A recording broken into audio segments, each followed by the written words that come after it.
വിശാലോ വിപിനോ ഗാർഗയോ കൊണ്ടുവച്ചതായിരുന്നെങ്കിൽ എടുത്ത് മണപ്പിച്ചിട്ട് ആഹാ എന്ന് പറഞ്ഞേനെ. പൂക്കളോടുള്ള ദേഷ്യമൊന്നും അല്ല, ദേഷ്യം എന്നോടും ഏട്ടനോടുവാ. എന്നെ ഏട്ടനെ കാണുന്നവരൊക്കെ ആ ക്ഷണം ഹൃദയം പൊട്ടി മരിച്ചു പോകുന്നായിരിക്കും ഇനി ഇവള് പറഞ്ഞു നടക്കാൻ പോകുന്നത്. അങ്കിളും ഗാർഗിയാണെങ്കിൽ അത് അംഗീകരിച്ച് കൊടുക്കുകയും ചെയ്യും. അതെ, പറയുന്ന ആളെ ഞാൻ നോക്കാറേയില്ല. പറയുന്നതിലെ ശരിയും തെറ്റും മാത്രമേ ഞാൻ നോക്കാറുള്ളൂ. മോളെ പാർവതി, നീ പറഞ്ഞതിനോട് ഞാൻ യോജിക്കുന്നില്ല.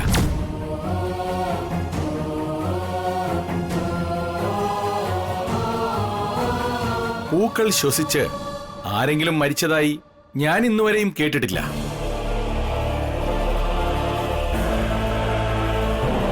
പ്രഭാവതി പറഞ്ഞതുപോലെ നീ കുറ്റം പറയാൻ വേണ്ടി നീ കള്ളം പറഞ്ഞതാണെങ്കിൽ നിന്നിൽ നിന്നും ഞാനിത് പ്രതീക്ഷിച്ചില്ല മോളെ. അയ്യോ അച്ഛാ, അച്ഛാ, വിശാൽ സർ.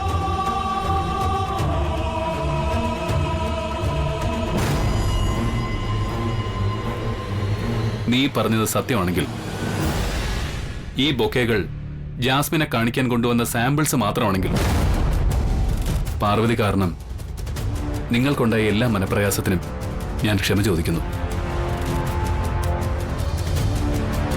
വിശാൽ സർ,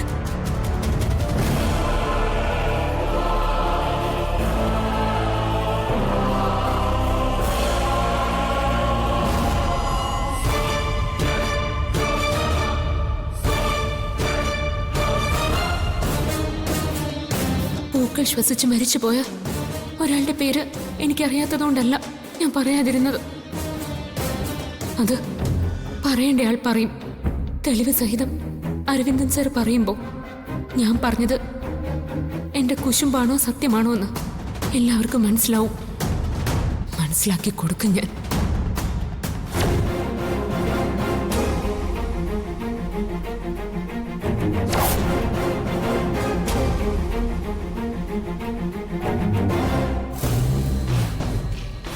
ഞാൻ അന്നേ പറഞ്ഞതല്ലേ, വിശാലിന്റെ റൂമിൽ നിന്ന് നീ വെച്ച പൂക്കൾ അവൾ എടുത്തോണ്ട് പോയത് വെറുതെ ഒന്നുമല്ല.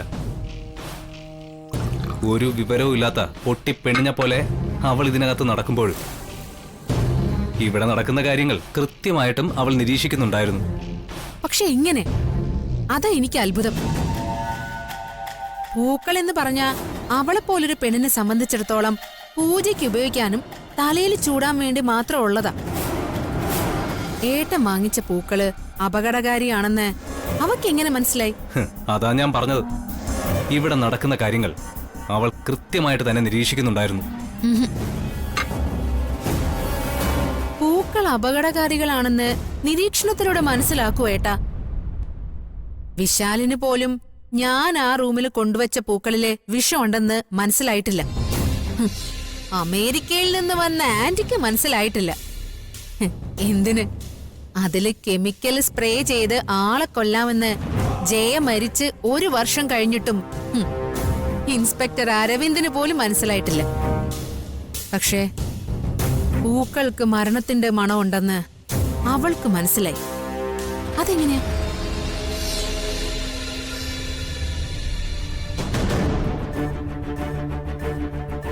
അത് ഏട്ടൻ പറയുന്നത് പോലെ അവളുടെ നിരീക്ഷണമൊന്നും അല്ല. അതിന്റെ പിറകിൽ നമുക്കറിയാത്ത എന്തോ ഒരു രഹസ്യമുണ്ട്. ആ സമയത്ത് അവളുടെ കണ്ണുകൾ ഏട്ടൻ ശ്രദ്ധിച്ചായിരുന്നോ? വിശാലിനെ എങ്ങനെയൊക്കെ വകവരുത്താൻ ശ്രമിച്ചാലും താൻ രക്ഷിച്ചിരിക്കും എന്നൊരു ആത്മവിശ്വാസമായിരുന്നു അവളുടെ കണ്ണുകളിൽ. എട്ടും പൊട്ടും തിരിയാത്ത നാട്ടുംപുറത്തുകാരിയുടെ ഭാവം ആയിരുന്നില്ല ആ സമയത്ത് അവളുടെ മുഖത്ത്. വിശാലിനെ രക്ഷിച്ചിരിക്കുമെന്ന ആത്മവിശ്വാസത്തോടെ പാർവതി മുന്നോട്ട് പോകുമ്പോ അവനെ വകവരുത്തിയിരിക്കുമെന്ന ആത്മവിശ്വാസത്തോടെ നീ മുന്നോട്ട് പോണം. പാർവതി വിചാരിച്ചാലൊന്നും ഈ ജാസ്മിനെ തളയ്ക്കാൻ കഴിയില്ല ഏട്ടാ. അവളുടെ കൺമുന്നിലൂടെ നടന്നു ചെന്ന് ഞാൻ അയാളുടെ നെഞ്ചത്ത് പൂക്കൾ വെക്കും.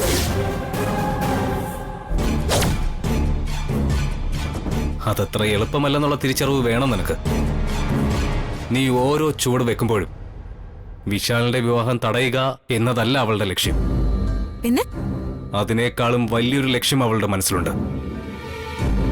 അവളുടെ വാക്കുകളിൽ അതിന്റെ സൂചനയുണ്ടായിരുന്നു. ആരുടെ നേർക്കാണ് അവൾ അമ്പ് തൊടുക്കാൻ പോകുന്നതെന്ന് അവൾക്ക് മാത്രമേ അറിയൂ. അത് ഞാൻ കണ്ടുപിടിച്ചോളാം ഏട്ടാ. എങ്ങനെ?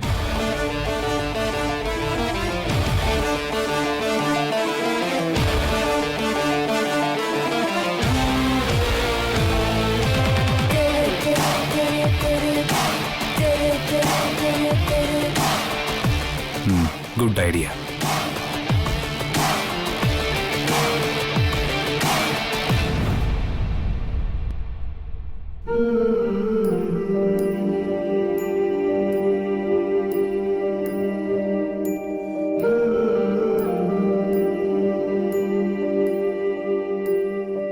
മുൻകൂട്ടി പറഞ്ഞു കൊടുത്താലൊന്നും ഈ വീട്ടിലുള്ളവർക്ക് മനസ്സിലാവില്ല പാറു. അനുഭവം വരുമ്പോഴേ മനസ്സിലാക്കൂ. അന്ന് പാർവതി പറഞ്ഞത് കേട്ടാ മതിയായിരുന്നു എന്ന് പറഞ്ഞ് എല്ലാവരും കൂടിയിരുന്ന് കരയും ഒരു ദിവസം. അതാ സംഭവിക്കാൻ പോകുന്നത്. അയ്യോ, അങ്ങനെയൊന്നും പറയില്ലേ മണിക്കുട്ട.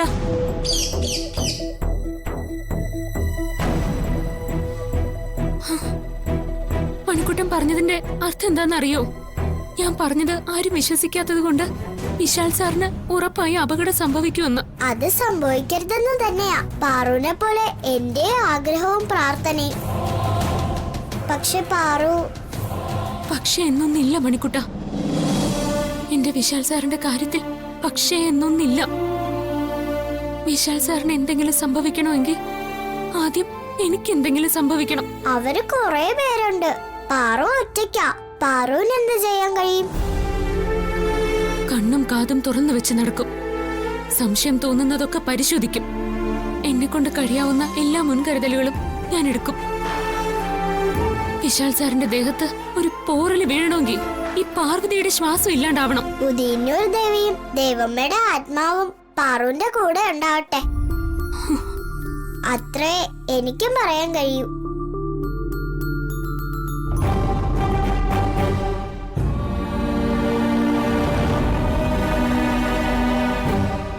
പാർവതി അവിടെ വന്ന് പറഞ്ഞ കാര്യങ്ങള് 100% സത്യമാണെന്നൊന്നും എനിക്കറിയില്ല. പാർവതി അങ്ങനെ ഒരു കള്ളം പറയില്ലെന്ന് എനിക്കറിയാം. പക്ഷേ പാർവതിക്ക് തെറ്റുപറ്റാലോ. അവിടെ നടന്നതോർത്ത് എനിക്ക് പാർവതിയോട് ശരിക്കും സഹതാപമുണ്ട്. എല്ലാവരും സഹതപിച്ചോണ്ടിരുന്നോ? ഒടുവിലേ സംഭവിക്കാൻ പാടില്ലാത്തത് സംഭവിക്കാൻ പോവാ. മണിക്കുട്ട, ഗാർഗിയോട് ഇങ്ങനെയൊന്നും സംസാരിക്കാൻ പാടില്ല. മണിക്കുട്ടൻ എന്തിനാ എന്നോട് ദേഷ്യപ്പെടുന്നേ? ഞാൻ കാരണമാണോ അങ്ങനെയൊക്കെ സംഭവിച്ചത്? ഞാനേ ഗാർഗിയെ മാത്രമായിട്ടല്ല പറഞ്ഞത്, മറ്റുള്ളവരെ ചേർത്താ പറയുന്നത്. ഇവിടെ ഒരു അപകടം നടക്കാൻ പോകുമ്പോഴേ അത് തടയേണ്ടത് പാറുവിന്റെ മാത്രം ഉത്തരവാദിത്വമാണോ? ഗാർഗി തന്നെ പറ. അങ്ങനെ ചോദിച്ചാ അല്ലാന്ന് തന്നെ എന്റെ ഉത്തരം. പക്ഷേ മണിക്കുട്ടൻ അറിയോ, പടയൊരുക്കം നടത്തുന്നവരുടെ ശക്തിയെക്കുറിച്ച് എനിക്കറിയാത്തോണ്ടൊന്നുമല്ല. പക്ഷെ അവരെത്ര ശക്തിയോടെ ആഞ്ഞടിച്ചാലും പിന്നെ എത്ര വിദഗ്ധമായ കാര്യങ്ങൾ പ്ലാൻ ചെയ്താലും എന്റെ ഈ സുന്ദരിക്കുട്ടിയെ അതെല്ലാം പൊളിച്ചെടുക്കി കയ്യിൽ കൊടുക്കുമെന്ന് എനിക്ക് ഉറപ്പുണ്ട്. ഇവള് ചാൻസി റാണിയല്ലേ? ചാൻസി റാണിയോ? അതാരാ? വകയിലെ എന്റെ ഒരു ആന്റി ആയിട്ട് വരും. ഇങ്ങനൊരു ബുദ്ധൂസ്.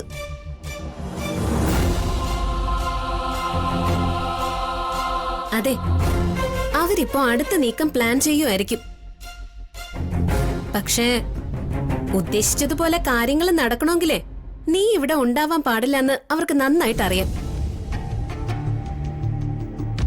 അതുകൊണ്ട് അതിനായിരിക്കും അവരുടെ ആദ്യത്തെ ശ്രമം നിന്നെ ഈ വീട്ടിൽ നിന്ന് എന്നേക്കുമായി പുറത്താക്കുക എന്നത്.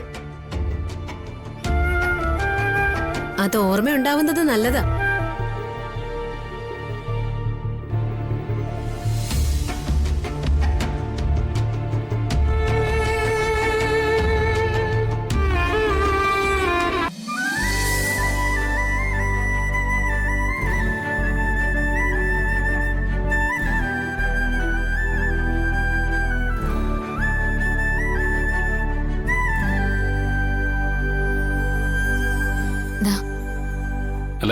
ഈ ചായ ഇടാനേ തേയിലപ്പൊടി വാങ്ങിയതൊക്കെ ആ ജാസ്മിനാണോ? എങ്കിൽ സൂക്ഷിക്കണം, ഈ തേയിലപ്പൊടിയിലൊക്കെ വിഷം കലർത്തിയിട്ടുണ്ടാവും. ഞാൻ പറയുന്നത് വിശാൽ സാർ പോലും വിശ്വസിക്കുന്നില്ലല്ലോ. അതാ എനിക്ക് ഏറ്റവും വലിയ സങ്കടം. ഒരാളൊരു തെറ്റ് ചെയ്തു എന്ന് പറയുമ്പോഴേ അത് തെളിയിക്കാനുള്ള എന്തെങ്കിലും കയ്യിലുണ്ടാവണം. നീ പറഞ്ഞതിലെ സത്യത്തിന്റെ അംശം പോലും ഇല്ലെങ്കിലേ അതവർക്ക് എന്തുമാത്രം വിഷമായിട്ടുണ്ടാവും. ദാ ചായ.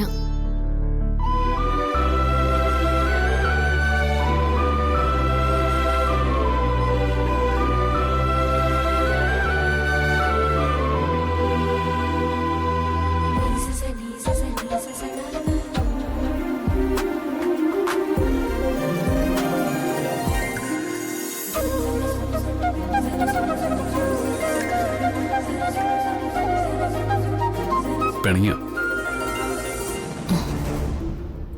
എനിക്ക് ആരോടും പിണക്കവും ഇല്ല ഇണക്കവും ഇല്ല. നീ ചായ കുടിച്ചായിരുന്നോ?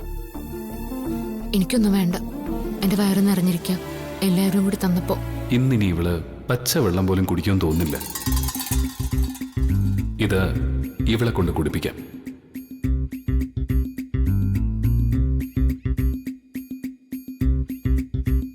അല്ല, ഇതിന് മധുരമില്ലല്ലോ. നീ പഞ്ചസാര ഒന്നും ഇട്ടില്ലേ? ഇട്ടതാണല്ലോ. പഞ്ചസാര ഇട്ടെന്ന് അതിന് നിന്റെ മനസ്സ് ഈ ലോകത്തൊന്നും അല്ലല്ലോ. നീ ഒന്ന് കുടിച്ചു നോക്കിയേ. ആ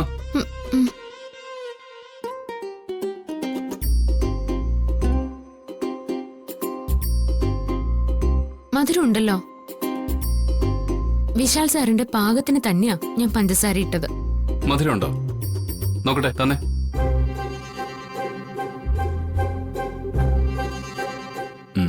മധുരമുണ്ട്, പക്ഷേ ചായക്ക് കടുപ്പം കൂടുതല്. കടുപ്പവും വിശാൽ സാറിന്റെ പാകത്തിന് തന്നെയാ ഇട്ടത്. എന്റെ പാകമെന്നേ വെറുതെ എങ്ങനെ പറഞ്ഞാ പോരാ. ഇതാണോ എന്റെ പാകം? നീ ഒന്ന് കുടിച്ചു നോക്കി. നോക്കട്ടെ. നോക്ക്.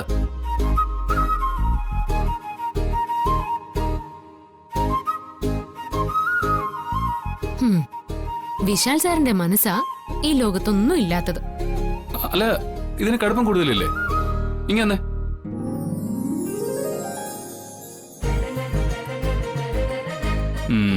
ശരിയാ, എന്റെ പാകത്തിനുള്ള കടുപ്പം തന്നെയാ. പക്ഷേ നീ പാല് കുറച്ചേ ഒഴിച്ചോളല്ലേ? വിശാൽ സാറിന് ചായ ഇടുമ്പോഴേ 1/4 ഗ്ലാസിന് മുകളിൽ ഞാൻ പാൽ ഒഴിക്കാറുണ്ട്. ഇന്നും അങ്ങനെ തന്നെയാ ഞാൻ ഒഴിച്ചത്. എനിക്ക് തോന്നുന്നില്ല. നിനക്കേ തെറ്റ് പറ്റിയിട്ടുണ്ട്. നിനക്കിപ്പോ സംശയം ഉണ്ടെങ്കിലേ ഒന്നുകൂടെ ഒന്ന് ടേസ്റ്റ് ചെയ്തേ, കുടിച്ചു നോക്ക്.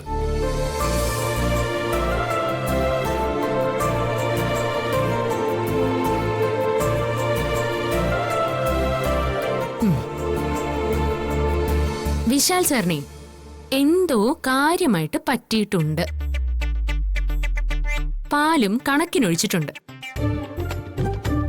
വയറ് നിറഞ്ഞു എന്ന് പറഞ്ഞിട്ട് എന്റെ ചായ നീ മുഴുവൻ കുടിച്ചു തീർത്തില്ലേ? എന്നെ പറ്റിച്ചതല്ലേ? ഞാൻ വേറെ ചായ ഇട്ടോണ്ട് വരാം. ഏയ് വേണ്ട വേണ്ട വേണ്ട വേണ്ട.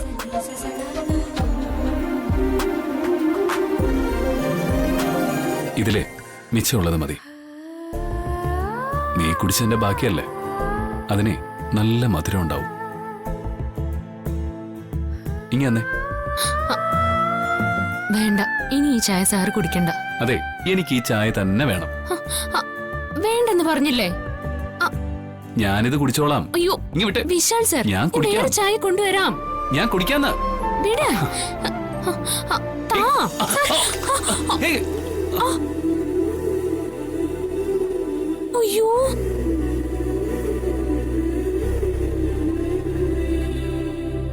സാറിന്റെ മുഖത്ത് മുഴുവനായല്ലോ. എങ്ങ കാണിക്ക്, തുടച്ചു തരാം.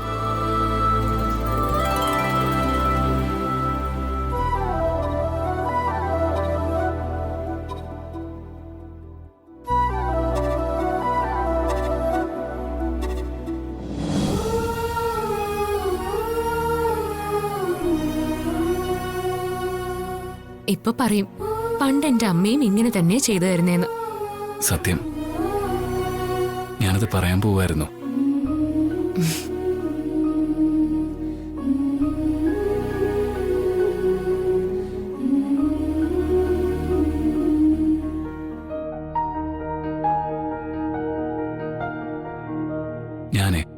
ഇങ്ങനെയൊന്നും ആയിരുന്നില്ല. എനിക്ക് എൻ്റെ അമ്മയോട് ഒരു സ്നേഹം ഉണ്ടായിരുന്നില്ല. പക്ഷെ നീ വന്നതിന് ശേഷം ഞാൻ എൻ്റെ അമ്മയെ ഓർക്കാൻ തുടങ്ങി. അമ്മയെ കാണാൻ ആഗ്രഹം തോന്നി തുടങ്ങി എനിക്ക്.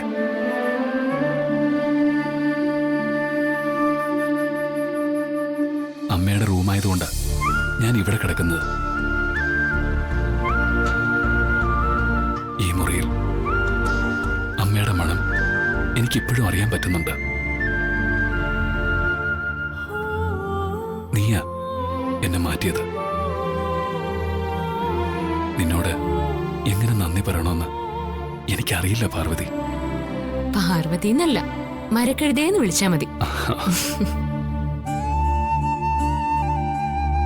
സാർ അങ്ങനെ വിളിക്കുന്നത് കേൾക്കാൻ നല്ല രസമാ.